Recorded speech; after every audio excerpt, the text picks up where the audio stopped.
안녕하세요. 주말 잘 보내고 계신가요? 오늘은 10월 8일 일요일이에요. 중국 증시는 긴 연휴를 마치고 내일 개장을 하게 돼요. 금요일 SOXL이 급등을 했으나 아직까지는 하락 요인이 너무 많은 것 같습니다. 중동 전쟁이라는 세계 경제의 먹구름이 몰려오고 있어요. CT그룹에서는 중국 경제 성장을 5%로 전망했습니다. 구독, 좋아요 부탁드립니다. 오랜만에 계좌를 공개할게요. 차이나 전기차는 마이너스 47.9%고요. SOXL은 48% 수익 구간이에요.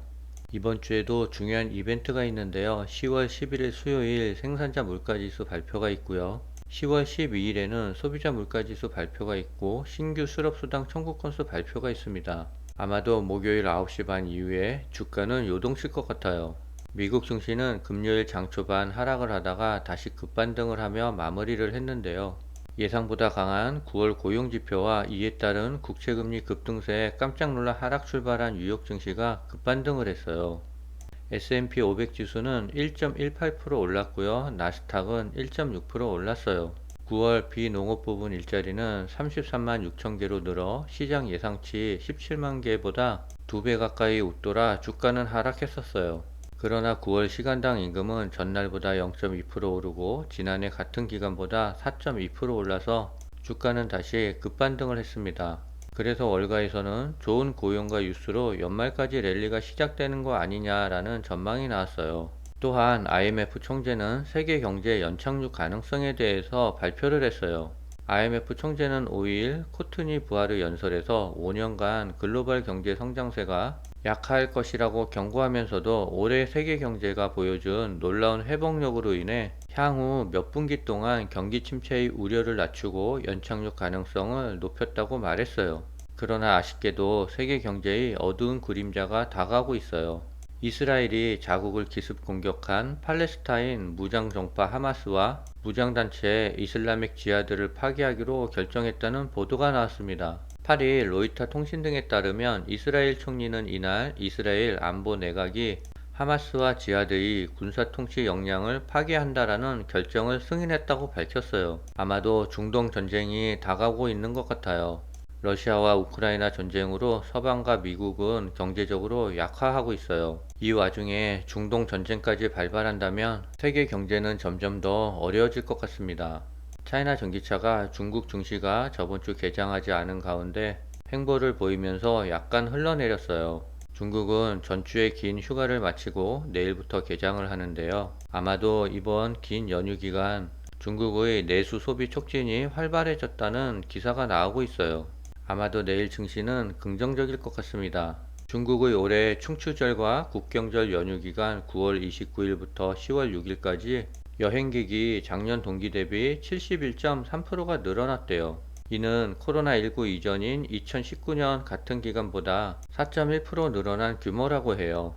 또한 연휴 8일간 중국 내 관광 매출은 139조 원으로 작년보다 129.5%, 2019년보다 1.5% 늘어났다라고 덧붙였어요. 중국의 CCTV는 올해 국경절 연휴 기간 내수 관광이 역대 최대 규모를 기록할 것으로 보인다며 연휴 기간 문화 관광 소비가 급증한 것은 중국 내수 시장의 활력과 거대한 잠재력을 보여준다라고 전했어요. 시티그룹은 중국의 경제지표 호전을 감안해 올해 중국의 경제 성장 전망치를 기존 4.7%에서 5%로 상향 조정했어요.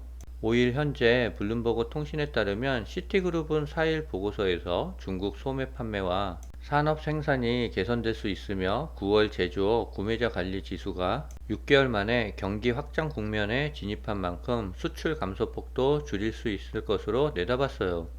시티그룹의 보고서에는 정책 모멘텀이 집중되면서 유기적 수요가 회복될지에 모든 시선이 집중되는 가운데 자금이 경제 순환 바닥이라고 진단했어요. 블룸버그가 최근 이코노미스트를 상대로 한 설문지에서도 중국의 올해 성장률 전망치는 정부의 공식 목표치 5%와 일치할 것으로 조사했어요. 인도 증시는 지금 가열돼 있고 중국 경제 바닥론은 솔솔 나오고 있다는 기사가 나왔어요. 중국을 대체할 만한 투자처로 주목받으며 올해 큰 폭으로 올랐던 인도 증시 과열을 경계하는 목소리가 커지고 있어요. 반면 미중 갈등, 부동산 위기 등으로 추락했던 중국 경제가 바닥권에 진입했다는 낙관론이 하나둘 고개를 들고 있대요. 골드만삭스는 내년 인도 총선을 앞두고 정치적 리스크로 인해 인도 증시에 대한 고평가 우려가 높다며 단기간 보수적인 접근이 필요하다라고 분석했어요.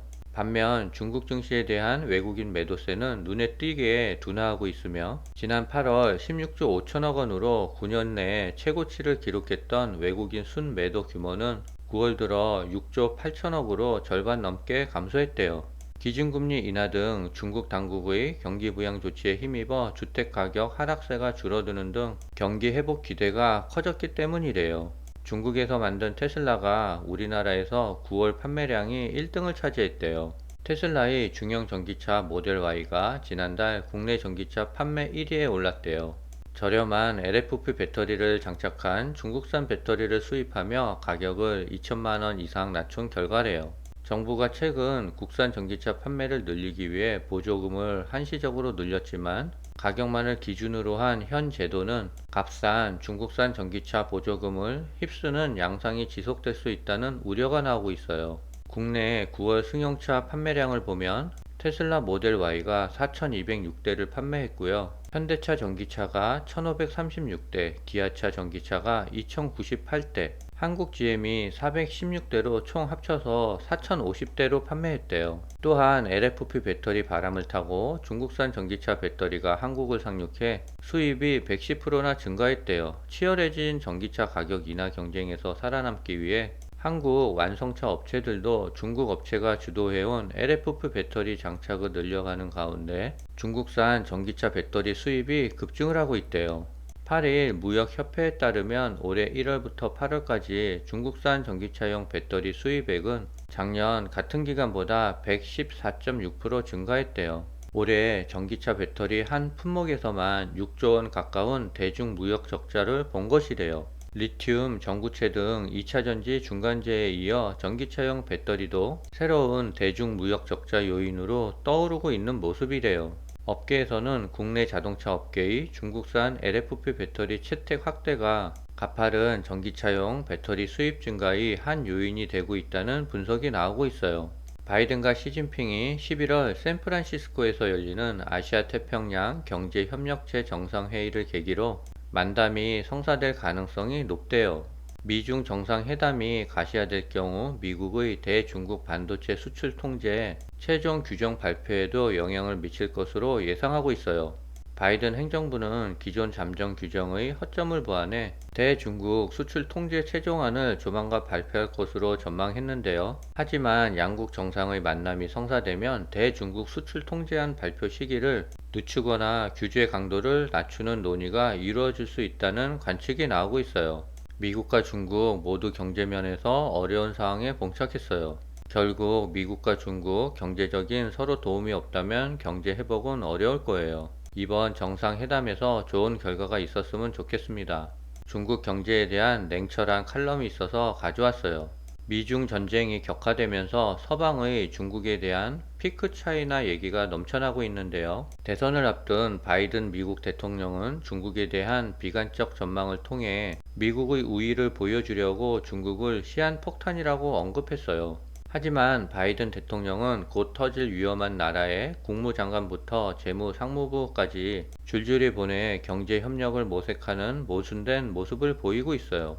탈중국이 아니라 반도체와 인공지능, 양자 분야를 제외하고는 협력을 한다는 디리스킹 전략이라고 설명하지만 탈중국에 동참했던 동맹국들은 당황스러운 모습이었어요.